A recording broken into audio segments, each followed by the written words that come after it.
Salam à tous, j'espère que vous allez bien, nous ça va super, écoutez. Ça va Sacha? Ça va très bien. Ça va bien? Oui bah moi t'es bon, Comment, ça va. comment tu vas toi là-bas? Et toi, comment tu vas toi? Continue. T'as un problème? Tu vas te battre? On est dans une vidéo au Japon, c'est censé être sérieux. Commence encore. Attends, du coup, tape en Attends. Correspond au shogunat des Ashikaga et s'étend de 1336 à 1573. D'une manière générale, les 14, 15 et 16e siècles forment une période de confusion politique et de désintégration du pouvoir central. La guerre d'Onin, qui dure de 1467 à 1477. Elle commence par une dispute entre Hosokawa Katsumoto et Yamana Sozen. Elle concernait leur descendance et leur succession, ce qui fera dégénérer en une guerre d'envergure nationale impliquant le shogunat d'Ashikaga et les daimyo. Cette période est une longue lutte pour la domination individuelle des daimyo, résultant en un énorme conflit entre toutes les maisons pour dominer l'ensemble du Japon. C'est pendant une période qu'émergent les trois plus grands seigneurs de l'époque Sengoku, qui finiront par unir le Japon sous une seule poigne. Ces hommes sont Oda Nobugawa, Toyotomi Hideyoshi et Tokugawa Ieyasu. On fera une vidéo sur ces trois personnes. Voici d'ailleurs une carte du Japon en 1570 avec toutes les maisons des daimyo. Époque Azuchi Momoyama, de 1573 à 1603. Le nom d'Azuchi vient du château d'Azuchi, appartenant à Oda Nobunaga. Le nom de Momoyama vient quant à lui du nom de la colline où Toyotomi Hideyoshi fit construire son dernier et plus beau château. Il s'agit d'une période très importante, bien que courte, de l'histoire du Japon, car elle voit son unification temporaire, environ 3/4 du pays, sous l'impulsion de trois grands hommes. Concernant le pouvoir détenu à cette époque, il y avait d'abord Oda Nobunaga de 1573 à 1582, puis régna Toyotomi Hideyoshi de 1583 à 1598, et enfin il y eut Tokugawa Ieyasu de 1600 à 1603.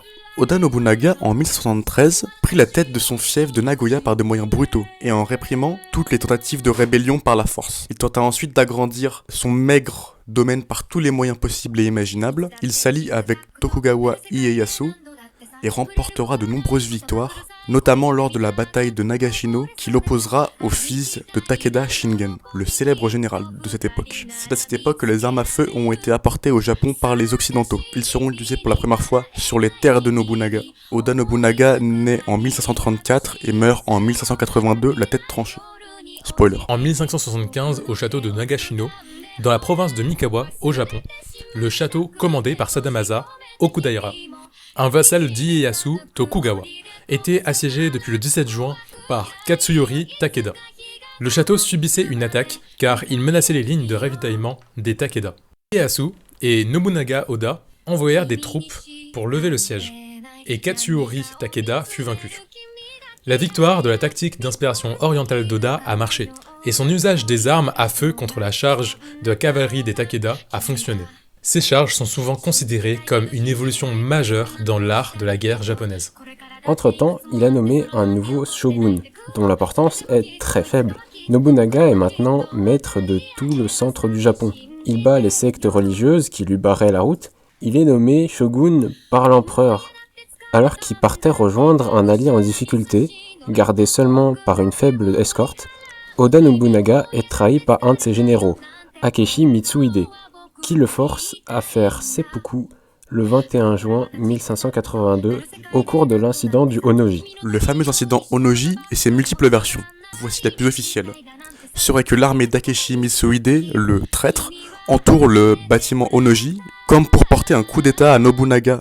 Nobunaga et ses serviteurs, gardes du corps, résistent mais se rendent compte rapidement de l'inutilité de leur combat contre le nombre écrasant des troupes d'Akechi Mitsuhide. Nobunaga se suicidera. Ses dernières paroles seront « Ran ne le laisse pas entrer ». Il s'adresse de cette manière à son jeune page, Mori Ranmaru, qui met le feu au temple, comme Nobunaga lui avait demandé il y a quelques instants, afin que personne ne puisse s'emparer de sa tête et pouvoir l'exposer par la suite en public comme un trophée.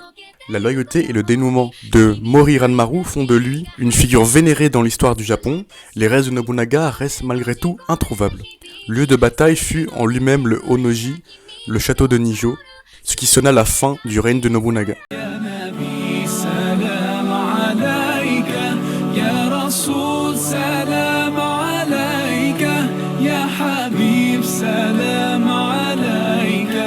صلوات الله عليك तेरी मोहब्बत की महक से ये ज़मीन व आसमां आबाद है रहमत की बरसात आती है दिलो जान या रसूल अल्लाह